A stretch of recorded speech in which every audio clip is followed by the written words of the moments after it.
अस्सलाम वालेकुम dear students. I hope आप सब ठीक होंगे, अच्छे से पढ़ रहे होंगे और ये रिलेशंस एंड फंक्शंस से भी आपको अच्छा ही टॉपिक लग रहा होगा। I hope so.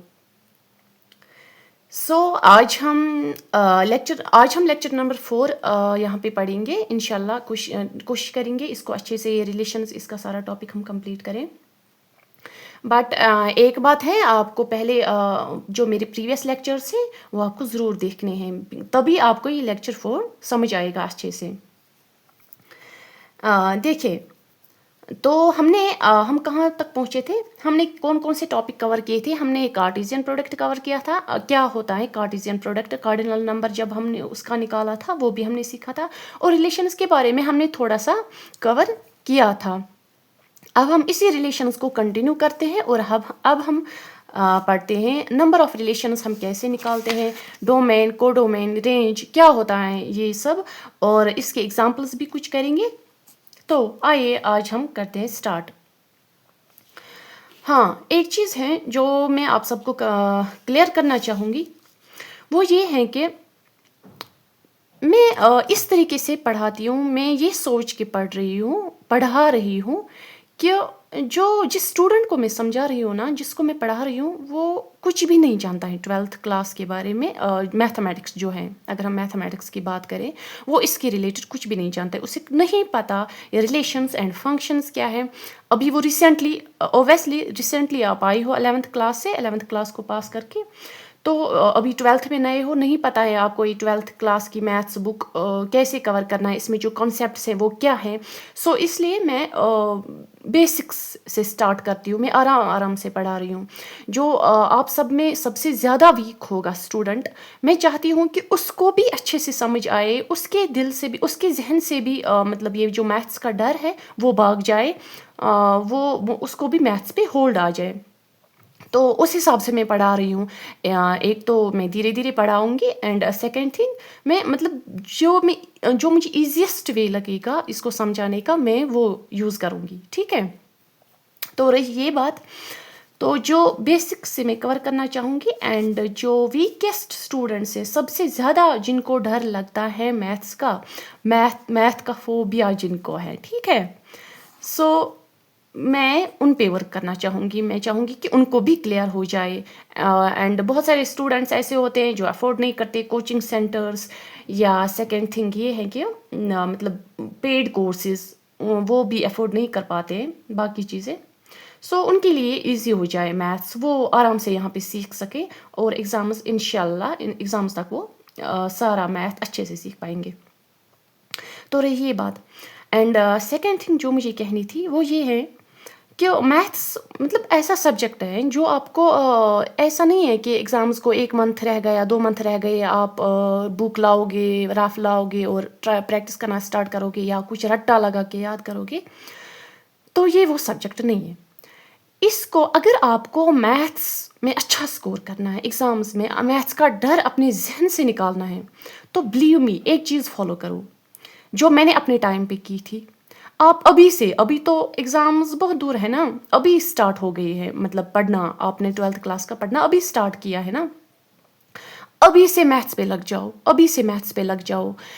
एक एक चाहे आप थोड़ा सा ही कवर क्यों ना, चाहे आप थोड़ा सा ही कवर क्यों ना कर लो, चाहे आप एक ही टॉपिक, एक ही कॉन्सेप्ट, एक ही क्वेश्चन क्यों ना कर लो, लेकिन आपको रोज इस पे वर्क करना है, रोज इसको थोड़ा थोड़ा थोड़ा थोड़ा थोड़ा थोड़ा, बट आगे बढ़ते रहना है, आगे बढ़ते रहना है। आज आपने इंट्रोडक्शन पढ़ा, कल आपने थोड़ा सा और सीखा रिलेशंस के बारे में, और तीसरे दिन और कुछ सीखा, या फिर एक्सरसाइज की, आराम से एक्सरसाइज की प्रैक्टिस करते रहे, फर्स्ट एक्सरसाइज, सेकेंड एक्सरसाइज, बाकी चीज़ें।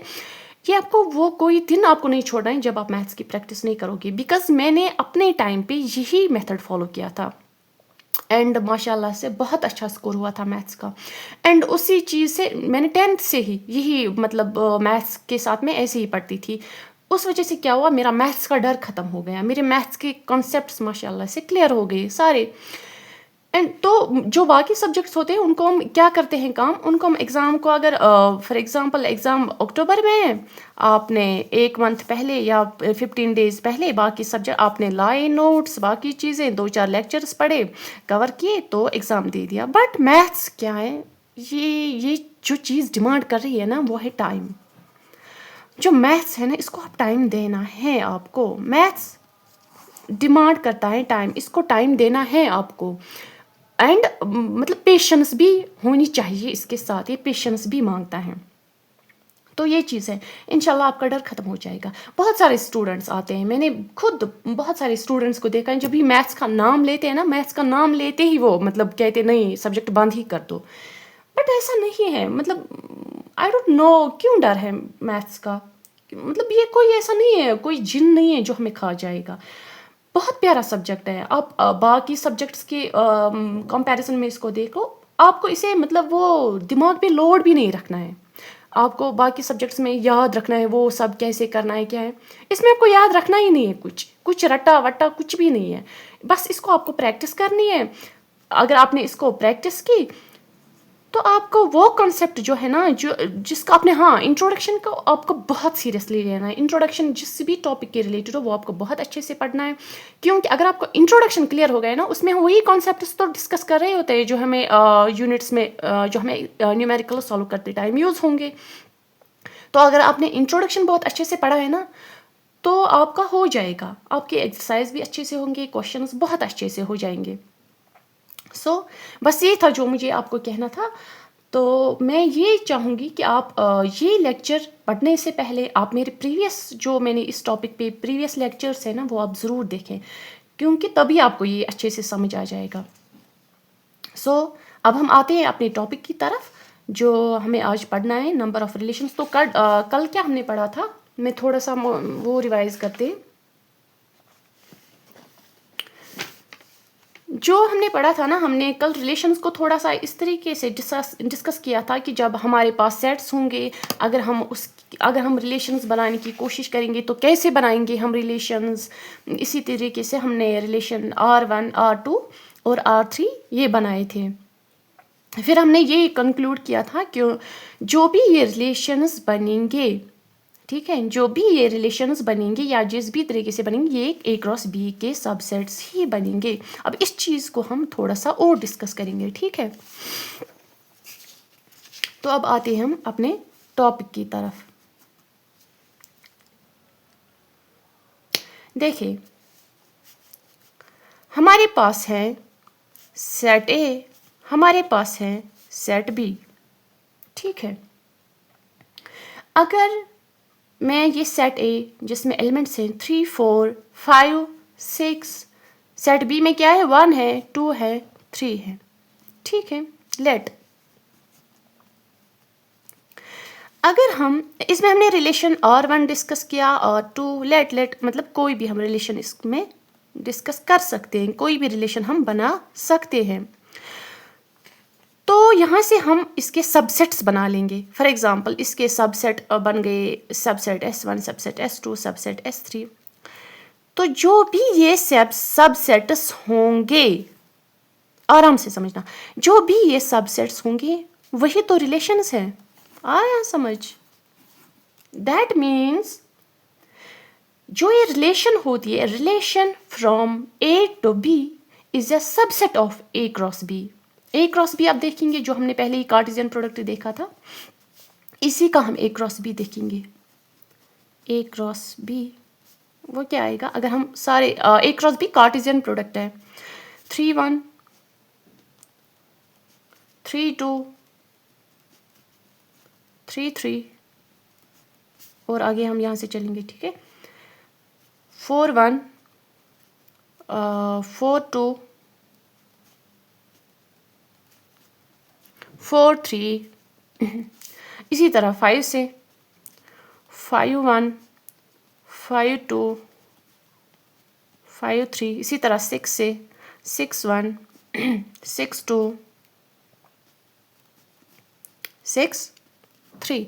तो ये बन गया हमारा कार्टेशियन प्रोडक्ट, ठीक है।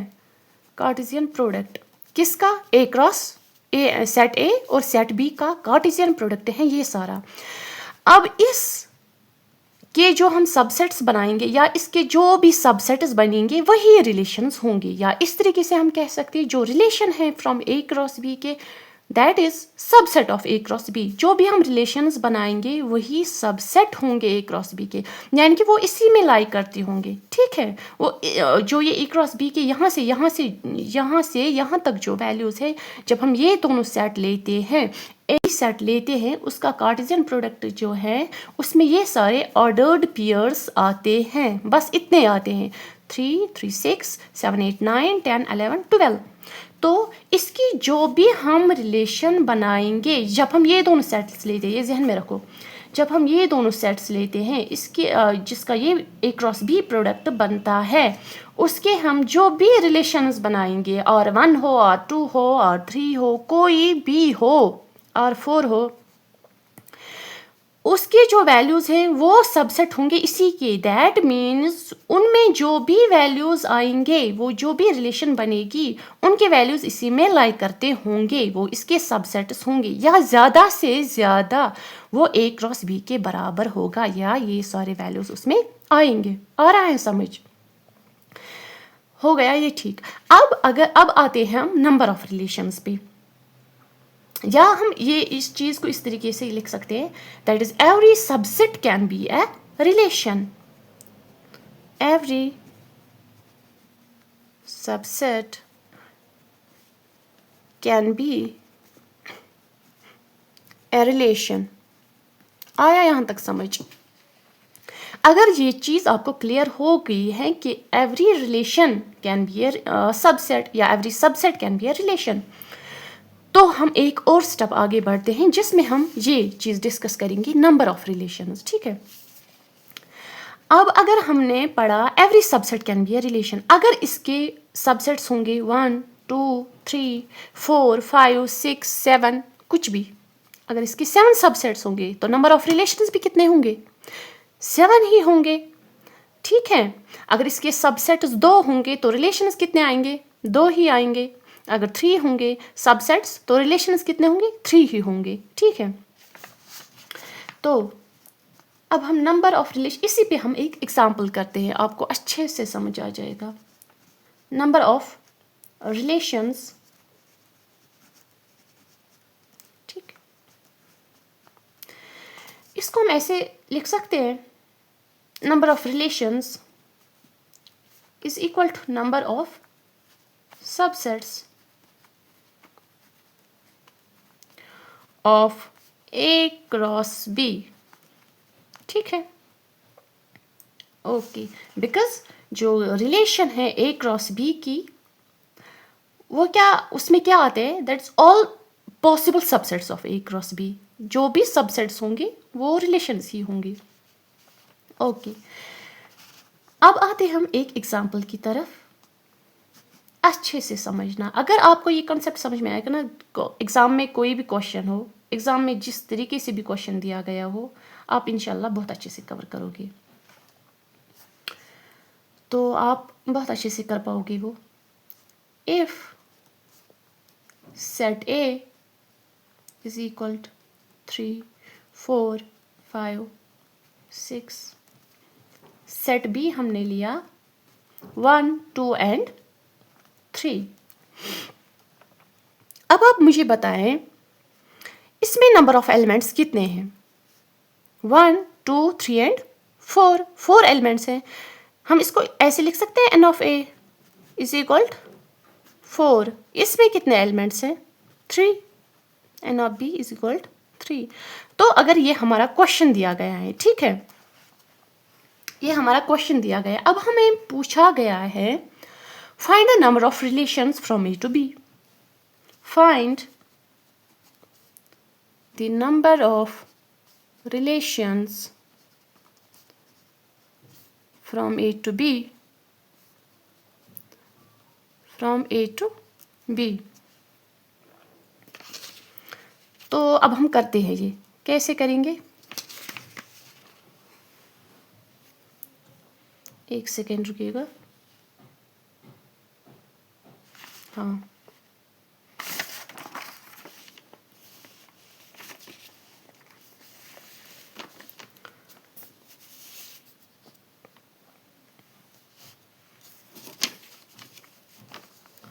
तो क्या था क्वेश्चन?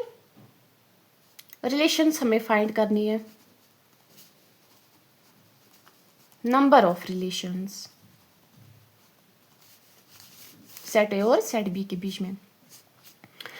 जब हम नंबर ऑफ रिलेशंस करते हैं या नंबर ऑफ सबसेट्स या number of subsets of A cross B, उसके लिए फॉर्मूला है 2 raised power n, 2 raised power n। अब आप कहोगी ये एक फॉर्मूला है, ये आप याद कर सकती हो, ये वाला फॉर्मूला ऐसे रख सकती हो, number of subsets of A cross B या नंबर ऑफ रिलेशंस, ठीक है, from A to B, from A to B. अब आप कहोगे ये n क्या है? ये n वही है जो मैंने अभी आपको बोला, ठीक है, ये n है, ये वाला कार्डिनल नंबर, ये n क्या है? Cardinal number.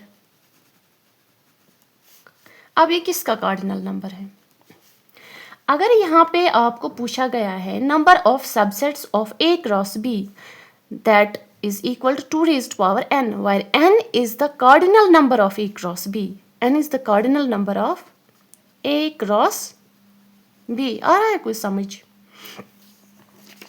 ठीक है। अब अगर हमें दिया गया है n of a is equal to 4, n of b is equal to 3, तो अब आप मुझे बताएं ये n क्या आएगा? n of a cross b क्या आएगा? मैंने प्रीवियस लेक्चर में ये एक एग्जांपल आपको दिखाई थी कि कैसे हम निकालते हैं। n of a cross b आएगा n of a into n of b, that will be equal to 4 into 3, 4 into 3 12, ठीक है। अभी ये हमने सिर्फ ये निकाला कि cardinal number of A cross B क्या है, दैट इज इक्वल टू 12। अब जब हमें सबसेट्स निकालने हैं तो क्या करेंगे? Therefore number of subsets of A cross B क्या आएगा? 2 रेज्ड पावर n, n क्या आया? 12, तो यही है बस, 2 रेज पावर 12 सबसेट्स होंगे उसमें, ठीक है। क्या हम इस चीज को इस तरीके से लिख सकते हैं?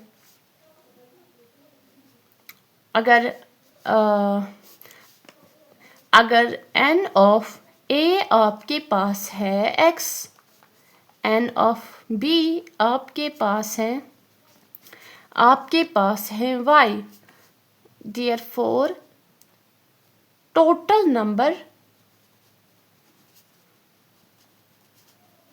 of possible relations from A to B क्या होगा? That will be equal to 2 raised power x into y। आ रहा है समझ में कैसे मैंने किया? अगर यहाँ पे क्या था? n of a is equal to 4, that means cardinal number of a is equal to 4, यानी कि सेट a में नंबर ऑफ एलिमेंट्स 4 है और सेट b में नंबर ऑफ एलिमेंट्स 3 है। तो हमें देखने थे number of elements in A cross B क्या आएगा? वो आएगा 12। फर्स्ट ऑफ ऑल हमें फॉर्मूला ये है number of subsets of A cross B हम कैसे निकालते हैं? 2 रेज्ड पावर n, तो हमें इस n की वैल्यू पहले पता होनी चाहिए ना, तभी हम ये फॉर्मूला यूज कर सकते हैं। तो n की वैल्यू है cardinal number of A cross B, हमें दिया गया है कार्डिनल नंबर ऑफ a, हमें दिया गया है cardinal number of b, so we can find the cardinal number of A cross B, that is equal to 4 into 3 is equal to 12। हो गया यहाँ तक, ठीक। तो जब हम ये 12 इस वैल्यू में, मैं थोड़ा सा मतलब बार बार रिपीट कर रही हूँ इसलिए बिकॉज मेरे जहन में वही है वीक स्टूडेंट्स, उनको समझ आ जाना चाहिए। अगर उनको समझ आ गए ना तो मतलब मुझे प्राउड फील होगा कि मुझे आता है समझाना किसी को। तो ये 12 हम यहाँ पे यूज़ करेंगे सो दैट इस फॉर्मूला से हम क्या निकाल पाए? Number of subsets. वही हमने यहाँ पे यूज़ किया, हमने लिखा number of subsets of A cross B is equal to 2^12 हो गए इसके सबसेट्स। इसी को हम इस तरीके से इन जनरल फॉर्म में कैसे लिखेंगे, इस 4 के बदले, बिकॉज ये कोई भी वैल्यू यहाँ पे हो सकता है। एग्जाम में आपको ज़रूरी नहीं है 4 और 3 दिया जाएगा, एग्जाम में आपको कोई भी वैल्यू दिया जाएगा यहाँ पे, इस 4 के बदले, इस 3 के बदले। सो इसीलिए मैंने इसको x और y वैल्यूज़ यहाँ पे लिखे। n of a is equal to x, n of a is equal to x and n of b is equal to y। तो अगर हमें इसके टोटल नंबर ऑफ रिलेशंस निकालने हो, सबसेट्स निकालने हो, तो हम कैसे लिखेंगे, हम लिखेंगे जो कि फॉर्मूला हमारे पास है 2^n, हम लिखेंगे 2^n, n के बदले क्या हम लिखेंगे, x इंटू वाई। आ रहा है समझ? तो ये चीज़ हो गई क्लियर।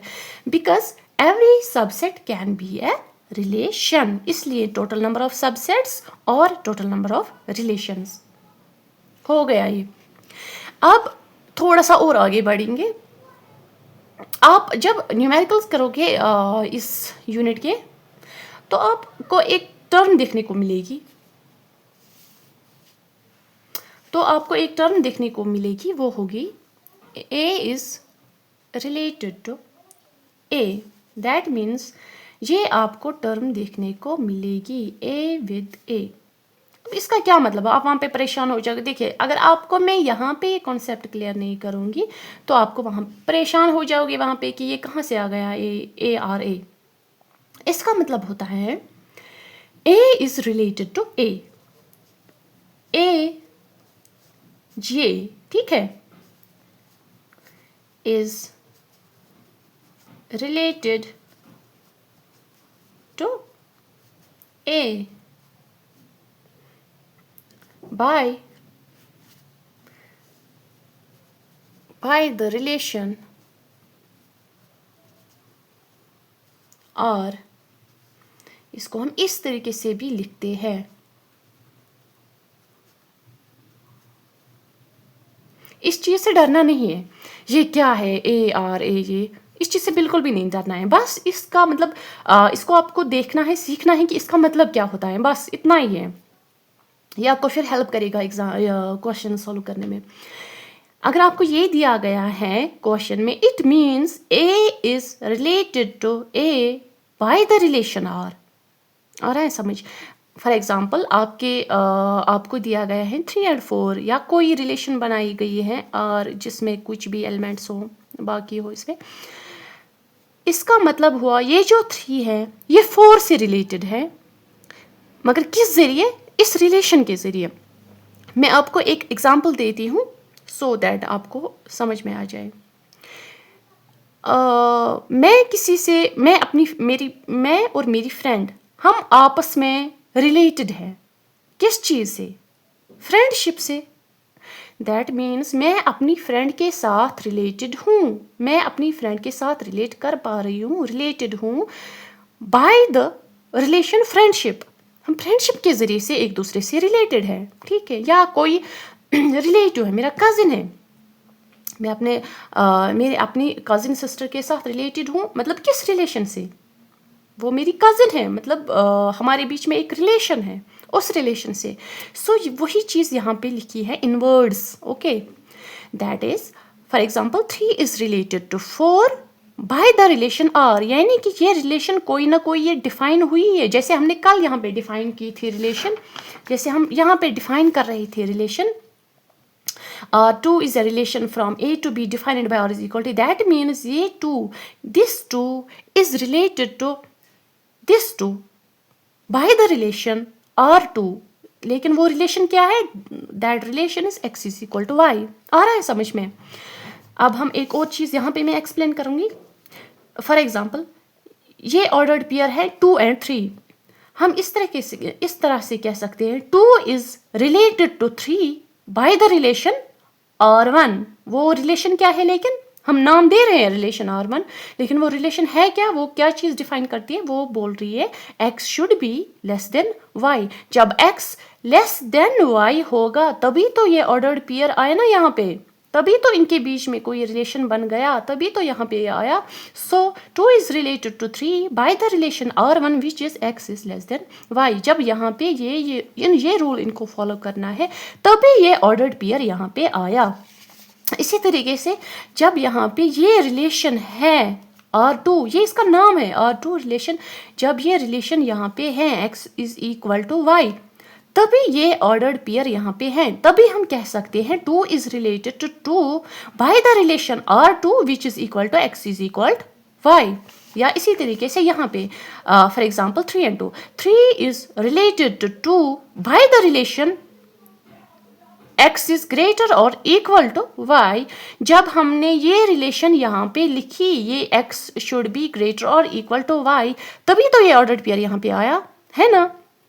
अगर हम यहाँ पे लिखेंगे फॉर एग्जांपल 4 5 जो कि इसको फॉलो नहीं कर रहा है, क्या हम कह सकते हैं 4 is related to 5 by this relation, by the relation this R3 which is x should be greater or equal to y? नहीं, क्योंकि ये 4 and 5 इस चीज़ को डिफाइन नहीं कर रहा है, ना ही 4 5 के इक्वल में है, जो ये यहाँ पे अगर ये जो यहाँ पे लिखा है x is equal to y, ना ही ये 4 and 5 इस रिलेशन को फॉलो कर रहा है, ना ही इस चीज़ को कि x is greater than y।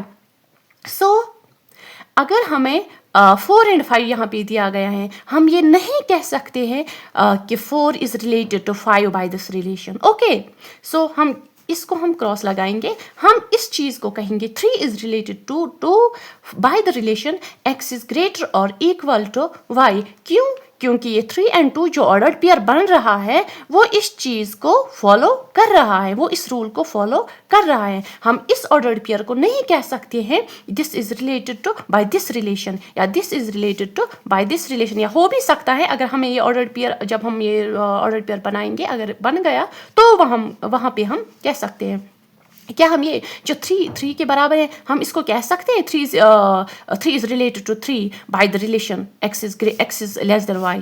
कह सकते? नहीं कह सकते, क्यों? 3 is not less than 3 is equal to 3, so 3 is related to 3 by the relation x is equal to y, x is equal to y, तभी हम कह सकते हैं 3 is related to 3 by the relation x is equal to y। ठीक है, यहाँ तक आया समझ? बस वही चीज़ है जो हमने यहाँ पे लिखा, a is related to a। यहाँ पे हम लिख रहे हैं वही वाला, फॉर एग्जाम्पल चलो यही वाला लेते हैं 3 4, 3 is related to 4 by the relation और, बट ये रिलेशन कोई ना कोई रिलेशन होगी जो यहाँ पे डिफाइन कर रही है। फॉर एग्जाम्पल अगर हम लिखेंगे ये रिलेशन इस तरीके से डिफाइन हो रही है, वायर x इज, यहाँ पे क्या है 3 is less then 4, so x is less than y, x is less than y। ठीक है, तो यहाँ पे रिलेशन डिफाइन हो रही है, बिकॉज जो इस रूल को फॉलो कर रहा है वो क्या है 3 and 4, वो 3 and 4 है, so that we can say that 3 is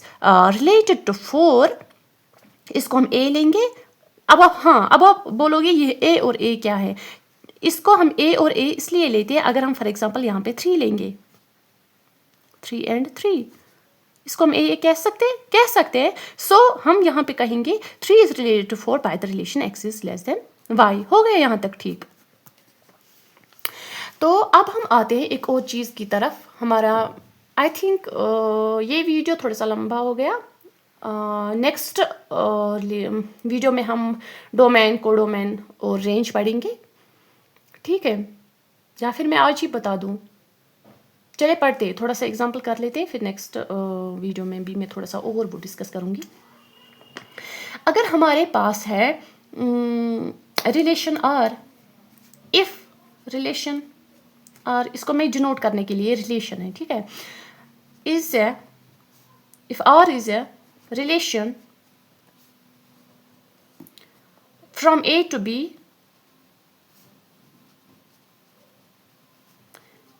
defined by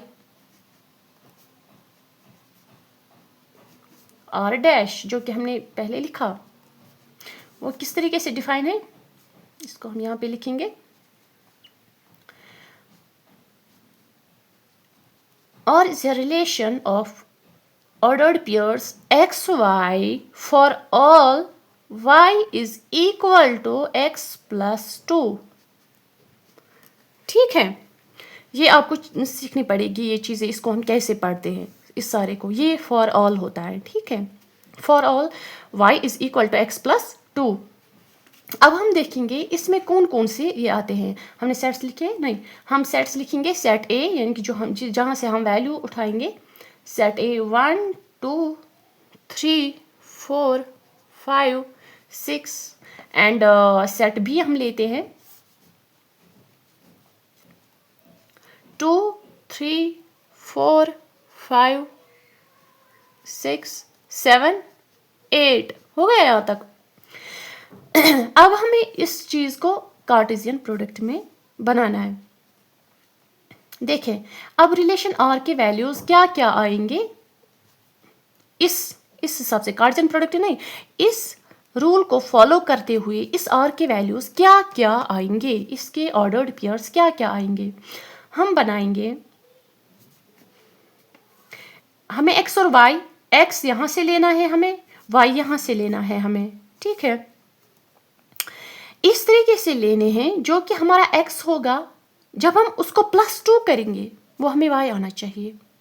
अब देख रहे हो, जब हम x वैल्यू लेंगे, हम x पहले x ही लेंगे। हम जब x लेंगे, x कोई भी नंबर ले सकते हैं, 1 2 3 4 5 6, इनमें से कोई भी नंबर हम जब हम ऑर्डर्ड पेयर बनाएंगे, इनमें से हम कोई भी वैल्यू x का ले सकते हैं।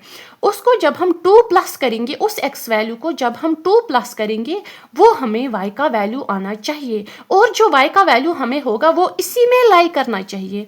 2 से 8 तक, 2 या फिर 3 या फिर 4 या फिर 5 या फिर 6 या फिर 7 या फिर 8, इसी में आना चाहिए। अगर 8 से बाहर आया, फॉर एग्जांपल 9 आया या 10 आया, वो हमारा ऑर्डर पेयर नहीं बन सकता, वो इस रूल को फॉलो नहीं कर सकता।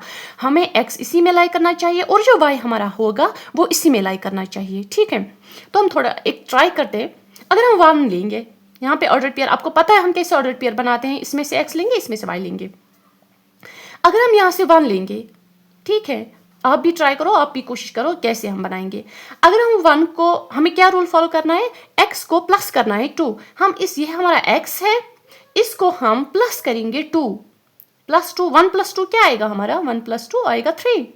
क्या वो 3 यहाँ पे लाइक कर रहा है, यहाँ पे है। दैट मीन्स हम ले सकते हैं 1 और 3 को हम ले सकते हैं। हमें उस 2 को नहीं लेना है, हमें x को 2 प्लस करना है, फिर जो उसका रिजल्ट आएगा वही y होगा। x को +2 करना है, 1 को +2 किया हमने, वहां पे जो रिजल्ट आया वो आया 3, वही 3 हमें यहाँ पे लेना है। हो गया, ठीक। अब सेकेंड चीज हम लेते हैं 2। हम यहाँ से 2 को चूज करते हैं, हमने किया 2, ठीक है। इसको जरा हम 2 प्लस करेंगे, क्योंकि हमारे पास क्या रूल है, y = x + 2। हमने इसको 2 लिया, प्लस किया 2, वो क्या आया, 2 + 2 4 आया। दैट मीन्स ये y क्या है यहाँ पे, 4 आ रहा है, यहाँ पे आ रहा है। So we can take this ordered pair. Now अब हम लेंगे 3 लिया, 3 को +2 करो, क्या आएगा, 3 + 2 5 यहाँ पे आ रहा है, तो 3 और 5 हम ले सकते हैं। अब हम यहाँ पे बनाएंगे एक और 4। अब जहां तक बन रहे हैं वहां तक बनानी है, ये रूल जहां तक ये फॉलो करेंगे वहां तक बनाते रहने हैं ऑर्डर्ड पेयर्स। अब हम 4 लेंगे, यहाँ पे हमने 4 लिया, 4 को प्लस करो 2 क्या आएगा, 4 + 2 6। यहाँ पे 6 आ रहा है, y में सेट बी में 6 आ रहा है, ठीक आ रहा है, 6 आ रहा है, तो यहाँ पे हम 6 लेंगे। नाउ अनदर वैल्यू 5 को हम लेंगे। अगर 5 + 2 क्या आएगा, 5 + 2 5 6 एंड 7 आएगा, तो 7 इसमें आ रहा है 5 एंड 7, ठीक है। जहां तक फॉलो हो रहा है करते जाओ। अब 5 भी हमने लिया, 6 लेंगे हम, ठीक है, हमने लिया 6 + 2 क्या आएगा 8 आएगा। यहाँ पे 8 आ रहा है 6 + 8 आ रहा है, तो इसके फर्दर हम कोई वैल्यू ले सकते हैं। हमने इसका 1 भी लिया, 2 भी लिया, 3 भी लिया, 4 भी लिया, 5 भी लिया, 6 भी लिया, ठीक है। तो जब हमने इनको +2 किया, तो जो वहाँ पे वैल्यूज आ रहे हैं 1 के, वो किस में लाई करते हैं, बी सेट में लाई करते हैं। 2 यहाँ पे लाई कर रहा है, ठीक, 4 यहाँ पे लाई कर रहा है, ठीक, 5 भी यहाँ पे है, ठीक है, 6 भी है, 7 भी है, 8 भी है। दैट मीन्स ये जो रिलेशन है हमें आमतौर पर क्या डर लगता है जब हमें क्वेश्चन में दिया गया हो इस तरीके की रिलेशन, एग्जाम्स में जब दी जाती है इस तरीके की रिलेशन, हमें पहले ही डर लगता है, पता नहीं क्या है, हम नहीं कर सकते, वो ये हम मतलब ट्राई करना भी छोड़ देते हैं। तो इसको हम आराम से पहले सेट्स बनाएंगे। अगर इस तरीके से अगर आपने यहाँ पे सीखा है तो इंशाल्लाह आप कर पाओगे, अगर कोई भी रिलेशन आपके पास दी हो तो हम इस तरीके से बनाते हैं। सो ये कोई टफ नहीं है, बस लगता है, इस चीज़ को देखते लगता है कि ये टफ है, कैसे बनेगी, क्या होगा, बट ये इजी है, कोई टफ नहीं है। आ गया ये तो 1 2 3 4 5 एंड 6 ऑर्डर्ड पेयर्स बन गए। अब हमारी इसमें हमें इसमें देखना है। अब हम आते हैं डोमेन को, ये हमारे ऑर्डर्ड पेयर्स हैं, ठीक है, ये ऑर्डर्ड पेयर्स हैं। हमें इसमें से देखना है डोमेन क्या है, कोडोमेन क्या है और रेंज क्या है। हम एक काम करते हैं, हम आपने पढ़ा होगा डोमेन कोडोमेन रेंज, तो आपने पढ़ा ही होगा ना 11th क्लास में। Domain why domain is the set of first entries, जो यहाँ पे फर्स्ट एंट्रीज होती है इनका वो सेट होती है, सेट ऑफ फर्स्ट एंट्रीज और ordered pairs of a relation, and वो हो गया डोमेन। अब हम रेंज की तरफ आते हैं, वो हम पहले आई थिंक पहले इतना ही है। डोमेन आपने is the set of first entries, ठीक है, set of first entries, set of first entries of ordered pairs.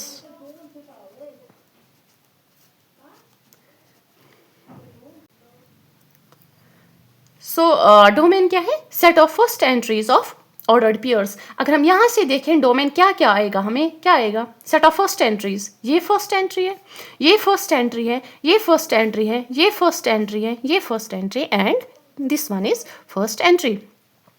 तो जब हम इसका सेट बनाएंगे क्या क्या आएगा इसमें, डोमेन, इसको हम ऐसे रिप्रेजेंट करेंगे, डोमेन ऑफ रिलेशन और डोमेन ऑफ रिलेशन और क्या आएगा, वो 1 आएगा, 2 आएगा, ठीक, 3 आएगा, 4 आएगा, 5 आएगा, 6 आएगा। आ रहा है, यहां तक आ रहा है आपको समझ। डोमेन हम कैसे निकालते हैं, set of first entry, simply use domain of relation और ये दिया है यहाँ पे, हो गया यहाँ तक। अब हम रेंज की बात करते हैं, रेंज ऑफ और, देखिए रेंज ऑफ और वो क्या आएगा, हमें पता है जो रेंज है that the set of second entry, जो सेकेंड एंट्रीज होती है ये रेंज है, सेकेंड एंट्रीज, ठीक है, set of second entries, set of second entries of ordered pair, of ordered pairs, ठीक है। यहाँ पे क्या आएगा, 3 आएगा, 4 आएगा, 5 आएगा, 6 आएगा, 7 आएगा, 8 आएगा, क्या है, रेंज 3 4 5 6 7 8, 3 4 5 6 7 8, ये रेंज है, ठीक है, आ गया यहाँ तक। सो आपको डोमेन भी आया, रेंज भी आया निकालना। कोडोमेन होता है सेट ऑफ ये बी, सेट बी जो है वही है codomain, set Y of Cartesian product या set B of Cartesian product, ये सारा सेट बी क्या है, कोडोमेन है। सो ये मैं यहाँ पे ही कंप्लीट करूँगी बिकॉज एक यहाँ पे क्वेश्चन चल रहा है। तो कोडोमेन वो क्या है, सेट ऑफ ये सेट बी है, ठीक है, सेट बी। अब हम इससे आगे थोड़ा सा इस चीज़ को और डिस्कस करेंगे, एक और एग्जांपल देंगे हम नेक्स्ट वीडियो में इंशाल्लाह। और ये कोडोमेन ये भी हम क्या कहते हैं इसको, इस कोडोमेन को भी हम डिस्कस करेंगे अच्छे से। एंड फिर हम आते हैं उस different types of relation, symmetric relations, transitive relations, identity relations, बाकी चीज़ें। बट पहले आप प्लीज़ बताइएगा ये वीडियो आपको कैसी लगी, ये चीज़ें आपको क्लियर हुई, कॉन्सेप्ट्स आपको क्लियर हुए या कोई चेंज करने की ज़रूरत है। बस मेरा मोटिव ये है कि आपको समझ आ जाए मैथ्स का डर निकल जाए, आप मैथ्स को वो बर्डन लेके ना चलें, ठीक है। So thanks.